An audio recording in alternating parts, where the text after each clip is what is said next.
ஆத்தங்கார அந்த புறம் ஆக்கி கொள்ளவா அந்த அக்கறைக்கும் இக்கரைக்கும் கோட்டை கட்டவா மாமன் கையில் பூவை தந்து சூடிக்கொள்ளவா அடி ஆசை என்னும் ஊஞ்சல் கட்டி ஆடிக்கொள்ளவா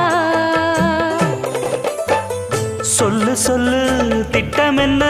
சொல்லுவது கஷ்டமா பொத்தி பொத்தி வச்சதென்ன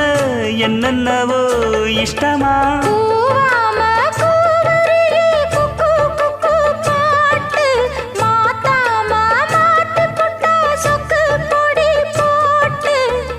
யாரிடத்தில் உன் மனசு போச்சு நூலை போல உன் உடம்பு ஆச்சு